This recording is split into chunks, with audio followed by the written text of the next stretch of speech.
आंचल की शादी होती ही आंचल के मायके वाले बेघर हो जाते हैं। उनकी ज़मीन तो होती है, पर किसी वजह से वो लोग अपनी ही ज़मीन पर घर नहीं बना पाते।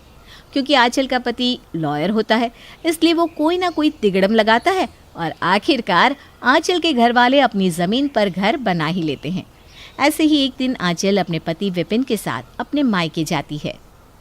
अरे भाई सासू माँ, आपने तो बड़ा ही शानदार घर बनाया है। एक हमारा घर देखिए, चिड़िया घर हो गया है। इतने छोटे से घर में इतना बड़ा परिवार बसा हुआ है। दामाद जी, ये घर भी तो आप ही की वजह से बन पाया है। आप इसे अपना ही घर समझिए। अगर कभी भी लगे कि आपके घर में दिक्कत हो रही है या कोई प्रॉब्लम आ रही है तो बेझिझक अपनी बीवी के साथ यहाँ आ जाना। अगर ऐसी बात है सासू माँ, तो यहाँ से जाना ही क्यों? मैं तो अपना सामान लेकर आया हूँ। अब तो मैं कुछ दिनों तक यहीं रहूँगा आराम से। ये आप कैसी बात कर रहे हैं? भला एक बेटी दामाद कैसे अपने ससुराल में रह सकते हैं? माँ, इनकी तो आदत है मजाक करने की। आप हमें आज्ञा दीजिए, हम चलते हैं। अरे सच में आंचल, तुम खुद इतनी कॉमेडियन हो और मुझे मजाकिया कह रही हो? अरे मेरा बैग खोल कर देखो, उसमें मेरा बिस्तर, तकिया, लैपटॉप, कपड़े, जूते सब कुछ है। और वैसे भी अभी अभी तो सासू माँ ने कहा कि इसे मैं अपना ही घर समझूं, और अपने ही घर में रहने में कैसी शर्म।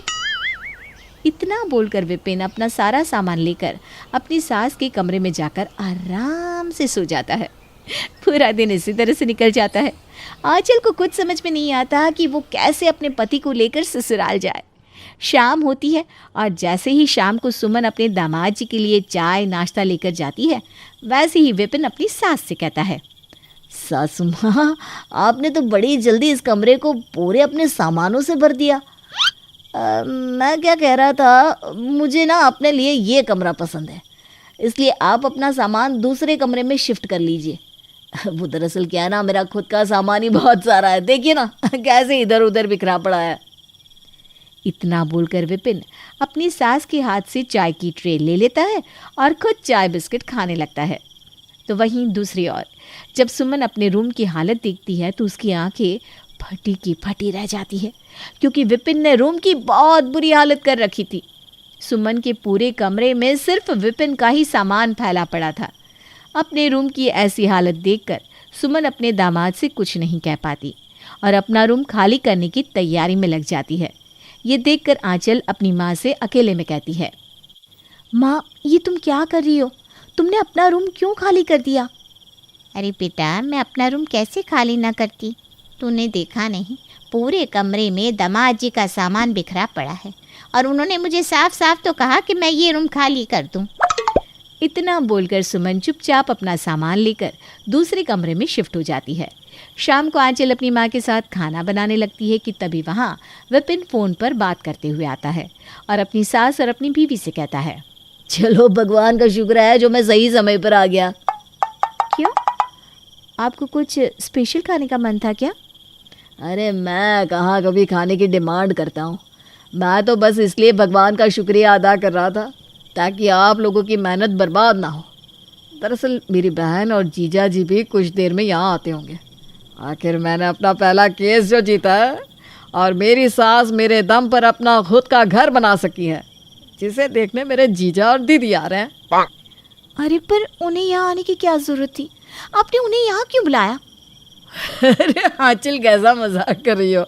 भला बेटी दामाद अपने घर में नहीं आएंगे तो कहाँ जाएंगे? क्या सासू माँ, सही कहा ना मैंने? आखिर ये घर हमारा भी तो है। आंचल, शांत हो जा। दामाद जी, कोई बात नहीं, कुछ दिनों की तो बात है। सुमन नहीं चाहती थी कि आंचल के ससुराल से अब कोई भी आए, पर बेचारी करती भी क्या, वो अपने दामाद को मना नहीं कर पाती। कुछ देर के बाद आंचल की ननद तानिया अपने पति के साथ आ जाती है और आते ही अपना सामान आंचल की बहन निशा के कमरे में रख देती है और अपना पर्स सोफे पर फेंक कर खुद फैल जाती है और लेटे लेटे आंचल के घर वालों से कहती है, कितना सॉफ्ट और मुलायम गद्दा है। मज़ा ही आ गया इस बिस्तर पर तो। अब से ना मैं इसी कमरे में रहूँगी। आखिर मेरे भाई की बदौलत ये घर बना है और इस नाते इस घर पर मेरा भी तो कुछ हक हुआ। हाँ हाँ दीदी, क्यों नहीं। आपका जब तक दिल करे तब तक यहाँ रहना। मैं तो सोच रहा था कि कल सुबह माँ को भी यहीं ले आओ ताकि हम सब एक साथ रह सके। क्यों सासू माँ, सही कहा ना मैंने? विपिन और उसके पूरे परिवार को आंचल के घर में बहुत मज़ा आ रहा था, पर आंचल और उसके घर वालों को विपिन और उसके परिवार की हरकतें रास नहीं आती। बेचारी सुमन कुछ कर भी नहीं सकती थी, आखिर उसकी बेटी का ससुराल जो था। तो वहीं दूसरी ओर आंचल भी कुछ नहीं कर पा रही थी। अब जैसे जैसे समय गुजरता जाता है, विपिन अपनी माँ और अपने भैया भाभी को भी अपने ससुराल में बसा लेता है और आंचल के घर वाले अपने ही घर में अनजाने हो जाते हैं। आंचल के ससुराल वाले अब कमरे से लेकर रसोई तक हर चीज़ पर बस अपना हक जताते हैं। अरे माँ जल्दी बताओ ना आपको क्या खाना है, मैं अभी रसोई में जाकर बना देती हूँ। अरे बेटा, बहुत दिन हो गए तेरे हाथ के दही बल्ले नहीं खाए। ऐसी बात है माँ, तो आज मैं आपको दही भल्ले और इडली डोसा सांभर सब कुछ खिलाऊंगी। भाभी मेरे साथ किचन में चलो और मेरी थोड़ी हेल्प करा दो। दीदी, रसोई घर का सामान ख़त्म हो गया है। आप पिछले 2 महीने से यहीं बैठे हैं, पर एक भी दिन आपने राशन नहीं भरवाया। अब मेरी माँ और बहन अकेले कितना करेंगे? सुन लो माँ, राशन खत्म हो चुका है। पता नहीं कैसा घर है, यहाँ तो राशन भी नहीं रहता। अगर अपना घर होता ना तो मैं पक्का आपको वो सब कुछ बनाकर खिलाती जो आपका दिल करता। अब कुछ खा नहीं सकते तो क्या हुआ, टीवी तो देख ही सकते हैं। इतना बोलकर तानिया अपनी माँ और अपनी बड़ी भाभी के साथ टीवी देखने के लिए हॉल में जाती है, जहाँ निशा पहले से ही टीवी देख रही थी। पर फिर भी तानिया बिना निशा से पूछे रिमोट ले लेती है और टीवी का चैनल बदल देती है, जिस पर निशा को बहुत गुस्सा आता है। पर वो अपना गुस्सा कंट्रोल कर लेती है और अपनी माँ और दीदी से कहती है, हद होती है दीदी, आपके ससुराल वाले तो बड़े ही बदतमीज़ है। एक तो दूसरों के घर आकर मुफ्त की रोटी तोड़ रहे हैं, ऊपर से ये तो ऐसे करते हैं मानो जैसे ये इनका घर है। इन्होंने तो हमें ही हमारे घर से बेघर कर दिया। हर चीज़ पर ये लोग अपना हक जमाते हैं। पता नहीं जीजू सड़क छाप लॉयर कैसे बन गए, जबकि आपका तो पूरा ससुराल ही सड़क छाप है। हमने गलती कर दी जो अपना इतना छोटा सा केस जीजा के हाथ में पकड़ाया। इससे तो अच्छा हम अपने रिश्तेदारों को खुद 2 थप्पड़ मारते और उनसे अपना घर छीन लेते। निशा, ये कौन सा तरीका है बात करने का? तू जिनकी बुराई कर रही है वो लोग तेरी दीदी के ससुराल वाले हैं। माँ, निशा बिल्कुल सही कह रही है। आखिर आप कब तक घुट घुट कर रहोगी अपने घर में? वो तो भगवान का शुक्र है कि पापा के मृत्यु के बाद उनकी सरकारी नौकरी आपको मिल गई। अगर आज आपके हाथ में नौकरी नहीं होती तो मेरे ससुराल वाले तो आपको नोच कर ही खा जाते। माँ, अब पानी सर से ऊपर जा चुका है, अब मुझे ही कुछ करना होगा। आंचल अपने ससुराल वालों की हरकतें और बर्दाश्त नहीं कर पाती और इसीलिए वो अपना दिमाग लगाती है और अपने ससुराल जाकर अपनी चाची सास से मिलती है और सारी बात उन्हें बताकर उनकी मदद भी मांगती है। प्लीज़ चाची जी, मना मत कीजिए, मुझ पर ये एक एहसान कर दीजिए। मैं आपका एहसान कभी नहीं भूलूंगी। बस आपको हमारे उस छोटे से घर पर अपना कब्जा करना होगा ताकि मेरे ससुराल वाले मेरा मायका छोड़कर अपने घर में वापस आ सके। अब समझ में आया बहू तुझे, मैं क्यों तेरे ससुराल वालों से दूर रहती हूँ। पर मुझे तो डर लग रहा है कि तेरा पति लॉयर है। अगर मैंने तेरे उस खंडहर पर अपना हक जमाया तो कहीं वो मुझसे मेरा ही घर ना छीन ले। और फिक्र मत कीजिए चाची जी, आपका भतीजा एक सड़क छाप लॉयर है। वो एक चींटी को भी सज़ा नहीं दिलवा सकता, तो आपका क्या ही बिगाड़ लेगा। मैं हूं ना आपके साथ।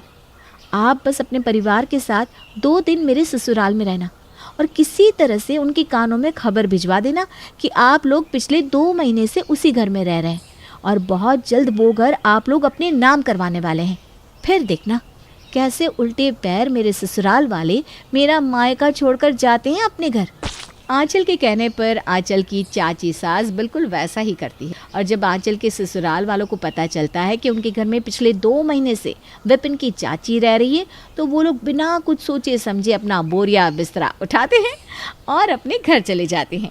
इस तरह से आंचल अपना दिमाग लगाती है और अपने ससुराल वालों को अपने मायके से उठाकर वापस अपने घर ले आती है, जिसके बाद आंचल के ससुराल वाले फिर कभी अपना घर छोड़कर दूसरों के घर में नहीं बसते, इस डर से कि कहीं फिर से कोई और उनके घर पर कब्जा ना कर ले। हरी भाई को 4 बेटियों के बाद एक बेटा होता है। पैसे वाले हरी भाई बेटियों के साथ अपने बेटे को भी बड़े ही लाड प्यार से पालते हैं। 4 बेटियों की शादी के बाद वो अपने बेटे को एक दिन बुलाते हैं और कहते हैं, बेटा किशन, मैं चाहता हूँ कि तुम कुछ काम करो माना मेरे पास पैसों की कमी नहीं, लेकिन तुम्हें भी तो अपने पैरों पर खड़ा होना होगा ना बेटा। हाँ पापा, आप जैसा कहेंगे वैसा करूँगा। बताइए क्या काम करूँ? अभी तो फिलहाल तुम मेरे बिजनेस को देखो, समझो कि कैसे काम होता है, फिर मैं तुम्हें कुछ काम देना शुरू करूँगा। जी पापा, ठीक है, मैं कल से फैक्ट्री आ जाऊँगा। अगले दिन किशन फैक्ट्री में बैठा होता है कि उसकी छोटी बहन का पति उसके पास आ जाता है। अरे किशन, तू फैक्ट्री में क्यों? क्या हुआ? आज कोई मैच नहीं है क्या, या फिर मोबाइल का डाटा खत्म हो गया? नहीं नहीं, जीजा जी, पिताजी चाहते हैं कि मैं अब काम करूं, तो इसलिए मैं यहाँ आ गया। कुछ दिन बैठकर काम देखूंगा, फिर पिताजी के साथ काम शुरू कर दूंगा। सुरेश ये सुनकर न जाने क्यों घबरा सा जाता है। अरे ऐसा क्यों? पागल है क्या? चल, मैं तुझे एक नई फिल्म दिखा कर लाता हूँ, चल। नई फिल्म? चलिए, लेकिन पापा गुस्सा ना करे। अरे चल ना, पापा से मैं बात कर लूंगा। अगले दिन सुरेश हरी के दूसरे दो दामाद के साथ बैठकर बात करता है। अरे ये ससुर जी को क्या हो गया है? किशन को काम पर लगा रहे हैं। अरे किशन बिजनेस संभाल लेगा तो हम क्या करेंगे? इतनी मोटी प्रॉपर्टियां हम कैसे हाथ से जाने दे?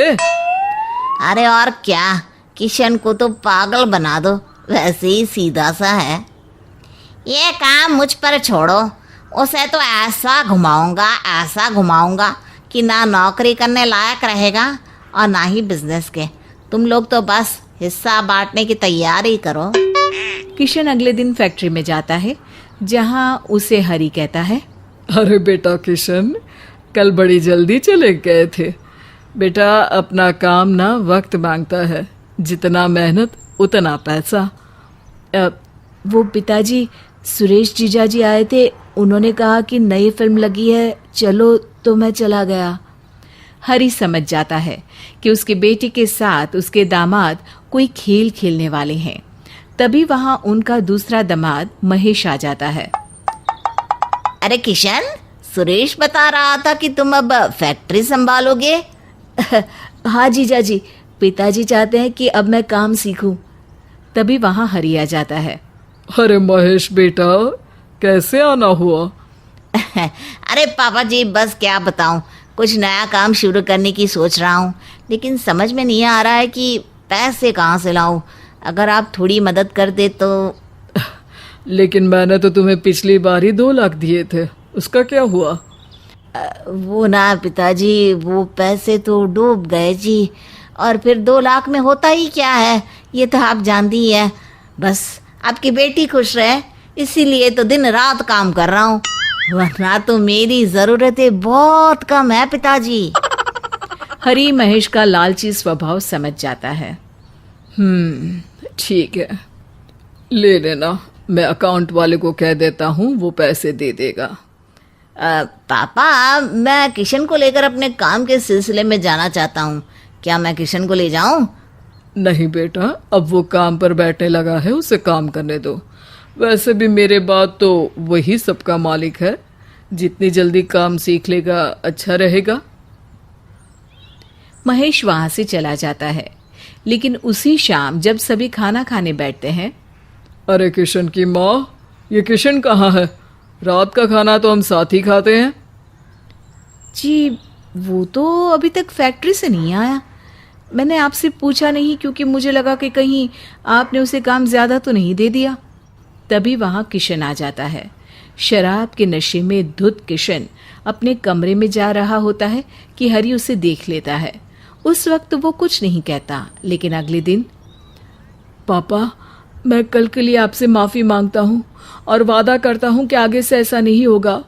वो कल बड़े जीजा जी के कहने पर मैंने शराब पी ली, जबकि मैं जानता हूँ शरीर के लिए शराब जहर का काम करती है। हरी समझ जाता है कि किशन को उसके दामाद बसता हुआ नहीं देखना चाहते। तभी किशन की मझली बहन वहां आ जाती है। पिताजी, पिताजी, आज तो मैं बहुत खुश हूँ। अरे वाह बेटी, ऐसी क्या बात हो गई? पिताजी, अब ना मुझे अपने बेटे चिंटू को पढ़ाने में कोई समस्या नहीं आएगी, क्योंकि एक नया ऐप आया है जिससे घर बैठे ही कई जटिल विषयों का आसानी से समाधान मिल जाएगा। अरे वाह दीदी, लेकिन ये कौन सा ऐप है, जरा बताओ, मैं भी डाउनलोड कर लूं। डाउटनेट। डाउटनेट? हाँ पापा, डाउटनेट। इस ऐप को सिर्फ अपने फ़ोन पर डाउनलोड करना है। क्लास 6 to 12 के मैथ्स, फिजिक्स, केमिस्ट्री, बायोलॉजी और IIT, जी, नीट लेवल तक के सॉल्यूशन अवेलेबल है। बस करना क्या है, क्वेश्चन की फ़ोटो क्लिक करो, क्वेश्चन को क्रॉप करो और 3 सेकंड में वीडियो सॉल्यूशन आ जाता है। तो अब से कोई भी डाउट हो तो डाउटनेट करो। अरे वाह, ये तो बहुत ही अच्छा ऐप है दीदी। किस किस क्लास के लिए है ये ऐप? क्लास 6 से लेकर 12th और NEET, IIT, JEE, mains and advance की पढ़ाई इसमें आप कर सकते हैं। तभी किशन की माँ कहती है, चलो इस ऐप के बारे में अपनी और बहनों को भी बता दो, जिससे उन लोगों को भी बच्चों को पढ़ाने में आसानी हो जाएगी। अगले दिन फैक्ट्री में हरी के तीनों दामाद किशन के पास आते हैं। अरे किशन, तुमने तो पापा की बात कुछ सीरियसली ही ले ली। अरे ऐश करने के दिन है तुम्हारे। जिसका बाप इतना पैसा कमाता हो वो भला क्यों काम करे। ठीक कहो भैया। किशन, तू तो चल हमारे साथ, तुझे हम कराएंगे ऐश जिंदगी के। बस थोड़े पैसे रख ले साथ। वो क्या है ना, हम लोगों के पास पैसे नहीं है। किशन कुछ कहता उतने में ही हरी वहां आ जाता है। बस बहुत हुआ। माना किशन सीधा है लेकिन पागल नहीं। तुम लोगों के बारे में उसने हमेशा मुझे बताया, लेकिन मैं सोचता था तुम दामाद हो, बेटे जैसे हो, लेकिन लालची फितरत किसी की अपनी नहीं होती। ये तुम लोगों ने साबित कर दिया। सामने हरी को देखकर वो लोग सक पका जाते हैं। अरे ससुर जी, आप नाराज क्यों हो रहे हैं? हम तो किशन को बिजनेस में मन लगाने को ही कह रहे थे। हाँ पापा, जीजाजी कह रहे थे कि अभी तो मेरे ऐश करने के दिन है। देखो, अच्छा होगा कि तुम लोग यहाँ से चले जाओ, नहीं तो जो बीच बीच में पैसे लेते हो ना, वो भी बंद कर दूंगा। किशन बेटा, तुम मन लगाकर काम में ध्यान दे और ऐसे लोगों से दूर रह। ये लो रीता, तुम्हारी मनपसंद मसाले वाली चाय। वाह, क्या खुशबू है। तभी रीता की नज़र कोमल के घर में रखे सामानों पर पड़ती है, जो कि बहुत कीमती थे। कोमल, तुम्हारा ये टीवी तो बहुत बड़ा है। इससे पहले मैंने कभी इतना बड़ा टीवी नहीं देखा। बहुत महंगा होगा ना? हाँ, महंगा तो है, पूरे 2 लाख का है। मैं तो हर सामान सिर्फ ब्रांडेड ही खरीद कर लाती हूँ। अपनी सहेली के घर के ठाट बाट देखकर रीता के मन में ईर्ष्या पैदा हो जाती है। तुम मुझे अपना पता दे दो, मुझे जब भी वक्त मिलेगा मैं तुम्हारे घर घूमने जरूर आऊंगी। कोमल को अपना पता देकर रीता उससे घर से विदा लेती है। घर पहुंचकर अपने घर के पुराने सामान देखकर रीता चिढ़ जाती है। एक कोमल का घर है और एक ये मेरे घर का कबाड़ खाना। टीवी चलते चलते बंद पड़ जाता है। वॉशिंग मशीन में कपड़े धोए मुझे जमाना बीत चुका है, सालों से खराब पड़ी है। और कोमल मुझसे मिलने यहाँ कभी भी आ सकती है। मुझे अपने घर का हुलिया ठीक करना पड़ेगा। उसी शाम रीता अपने पति रमन से नया टीवी खरीदने के लिए जिद करती है। सुनिए जी, हमारा ये टीवी इतना पुराना हो गया है कि अब तो इसे कबाड़ी वाला भी नहीं लेगा। आप एक नया टीवी क्यों नहीं ले आते? मेरी सहेली कोमल कभी भी हमारे घर आ सकती है। घर की ये हालत देखकर वो क्या सोचेगी जी? उसके सामने मेरी तो नाक ही कट जाएगी। अरे भाग्यवान, कोमल का पति एक बड़ा व्यापारी है और मैं ठहरा एक मामूली सी निजी कंपनी में काम करने वाला आदमी। हम उनकी बराबरी नहीं कर सकते। मैं कुछ नहीं जानती, 2 दिन में नया टीवी आ जाना चाहिए। थोड़ी देर के विरोध के बाद रमन मान जाता है। अगले दिन, ये लो भाग्यवान, तुम्हारा नया टीवी आ गया। सच में आप दुनिया के सबसे अच्छे पति हैं। अच्छे पति का खिताब लेने के चक्कर में मेरी 1 महीने की पूरी तनख्वाह खर्च हो गई। अगले दिन, दोस्त, क्या तुम मुझे कुछ पैसे उधार दे सकते हो? अरे कल ही तो हम सबको तनख्वाह मिली है और आज तुम्हारी जेब खाली हो गई। क्या बताऊं, पत्नी की जिद पूरी करने के लिए मैं कल अपनी पूरी तनख्वाह से एक नया टीवी ले आया। अरे भाई, तुमने मुझे पहले क्यों नहीं बताया? मैं तुम्हें ईएमआई पर टीवी दिलवा देता। मेरे घर का सारा सामान मैंने महीने की आसान किस्तों पर ले रखा है। भाई, आज की तारीख में अगर तुम चाहो तो हवाई जहाज भी तुम्हें ईएमआई पर मिल जाएगा। तुम ठीक कहते हो, अब से मैं भी घर के सारे सामान ईएमआई पर खरीदूंगा। फिर एक दिन, हवलदार जी, आप परविंदर सिंह, मैं आपकी जिंदगी के सिर्फ 5 मिनट लूंगा और आपकी जिंदगी बदल दूंगा। क्यों सरदार जी, 5 मिनट में ये ऐसा क्या करने वाले हो? आप कोई जादूगर हैं क्या? नहीं जी, मैं तो क्रेडिट कार्ड वाला हूँ और आपके लिए एक बहुत बढ़िया ऑफर लेकर आया हूँ। हमारे क्रेडिट कार्ड से आप कोई भी सामान खरीद सकते हैं और आपके पैसे हम आपके बैंक के खाते से धीरे धीरे काटते रहेंगे। रमन और उसकी पत्नी दोनों बड़े खुश हो जाते हैं और लालच में पड़कर क्रेडिट कार्ड ले लेते हैं। दोनों क्रेडिट कार्ड से महंगे महंगे सामान खरीद कर ले आते हैं। कुछ दिनों के बाद रीता की सहेली कोमल उसके घर अपनी नई कार से आती है। इतनी सुंदर कार देखकर, कोमल, तुम्हारे पास कार भी है? हाँ, अभी इसी हफ्ते मेरे पति ने मेरे जन्मदिन पर ये कार तोहफे के रूप में मुझे दी है। इसके पास तो अपनी कार है और मेरे पास एक टूटी साइकिल भी नहीं। अगले दिन, सुनिए जी, अब इस तरह बाहर पैदल या रिक्शे में जाना पड़ता है, क्यों ना हम ईएमआई पर एक कार ले लें। रमन को भी ईएमआई पर चीजें खरीदने का चस्का लग गया था। दोनों पति पत्नी एक नई कार खरीद कर ले आते हैं। इस दिन मजे से कुछ दिन बीत जाते हैं और ईएमआई भरने का दिन आ जाता है। अरे मर गया रे, घर के खर्चों के बाद ईएमआई भरने के लिए बिल्कुल भी पैसे नहीं बचे।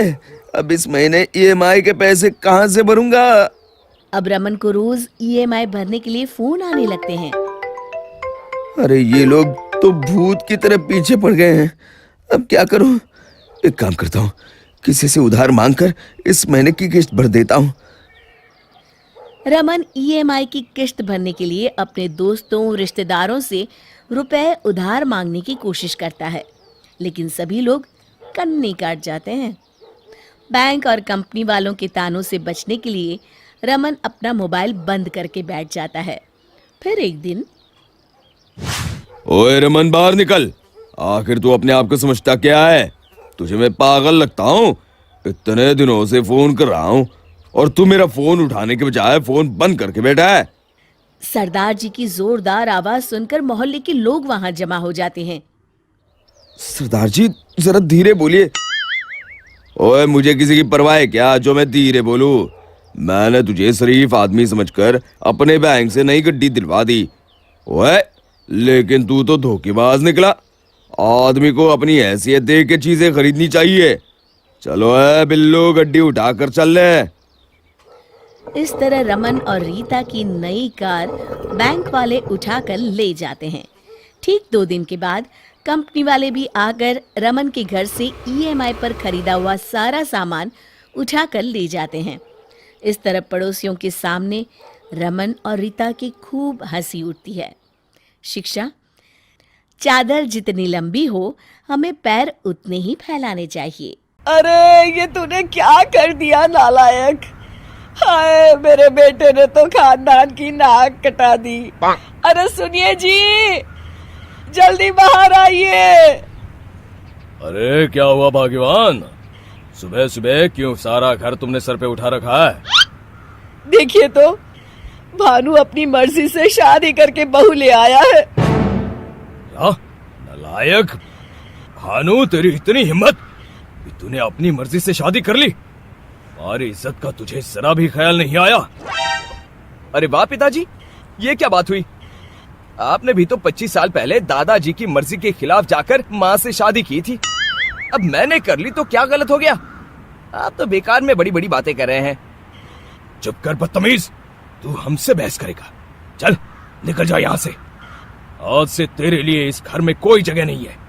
और खबरदार, अगर तूने दोबारा इस घर में आने की हिम्मत की तो मुझसे बुरा कोई नहीं होगा। भानु अपने पिताजी को बिना कोई जवाब दिए अपनी पत्नी के साथ घर छोड़कर चला जाता है। भानु के जाते ही उसकी भाभी केसर बड़ी खुश हो जाती है। ये तो कमाल हो गया, बाबूजी ने भानु को घर से निकालकर मेरा काम आसान कर दिया। मुझे तो कुछ करने की जरूरत ही नहीं पड़ी। अगली सुबह। क्यों, क्या बात है पिताजी, आपने हमें बुलाया? हाँ, मैंने तुम्हारे भाई भानु को घर से निकाल दिया है, इसलिए मेरी सारी जायदाद का मालिक आज से मैं तुम्हें बनाता हूँ। ये आपने बिल्कुल सही किया बाबूजी। भानु निकम्मा तो था ही, और अब तो उसने अपनी मर्जी से शादी करके हमारे घर का नाम मिट्टी में मिला दिया। भानु जैसे नालायक बेटे को तो एक फूटी कौड़ी भी नहीं देनी चाहिए। आपने उसे जायदाद से बेदखल करके बहुत अच्छा किया। हाँ बाबूजी, केसर बिल्कुल ठीक कह रही है। हाँ, हम जानते हैं। ये लो जायदाद के पेपर, मैंने सब कुछ तुम्हारे नाम कर दिया है। हीरा ठाकुर प्रॉपर्टी के पेपर अपने बहू बेटे को देकर अपने कमरे में चले जाते हैं। उसी रात, सुनिए जी, अब तो बाबूजी ने ये घर हमारे नाम कर दिया है। वक्त का यही तकाजा है कि अब बिना देर किए हम इस मकान को बेच देते हैं और फिर उन पैसों से शहर में एक बड़ा मकान लेके रहेंगे। अरे भाग्यवान, तुम बिल्कुल चिंता मत करो, मैं कल ही इस मकान को बेचने की तैयारी में जुट जाता हूँ।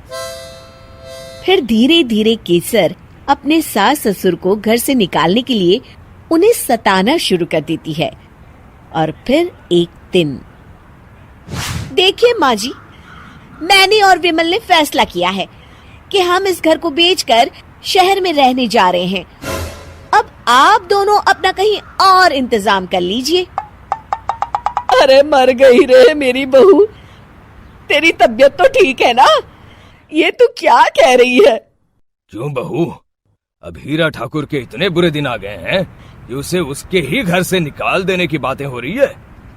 ये हमारा पुश्तैनी मकान है और इसकी जड़ें हमसे जुड़ी हुई हैं। तभी विमल चिढ़कर कहता है, अरे बस करिए पिताजी, बचपन से आपकी ये बड़ी बड़ी बातें सुन के मैं बोर हो चुका हूँ। चलिए काम की बात करते हैं। मैं ये घर बेचकर शहर जा रहा हूँ। बाप और माँ अपना कहीं और इंतजाम कर लो। अपने बेटे के मुंह से इस तरह की बातें सुनकर हीरा ठाकुर को मानो सांप सूंघ जाता है और वो वहीं मौन खड़े रहते हैं। फिर कुछ दिनों के बाद हीरा ठाकुर के घर की नीलामी शुरू हो जाती है। कोरे कोरे मेरे सपने बरसों से कितने अधूरे। अरे आप यहाँ खड़े खड़े क्या गाना गा रहे हैं? यहाँ हमारा घर नीलाम हो रहा है। अरे तो हम क्या करें? तभी हीरा ठाकुर के पास गांव का एक आदमी आता है। अरे ठाकुर साहब, आप तो अपनी हीरा ठाकुर स्पेशल खीर बनवाइए, मैंने बहुत दिनों से नहीं खाई। नालायक, बदतमीज, यहाँ मेरा घर नीलाम हो रहा है और तुझे हीरा ठाकुर स्पेशल खीर खानी है? जरा बाहर चल, आज तुझे पेट भर के हीरा ठाकुर स्पेशल खिलाता हूँ। ये ले, ये ले। अरे ठाकुर साहब, मत मारिए, आपको सूर्यवंशन की कसम।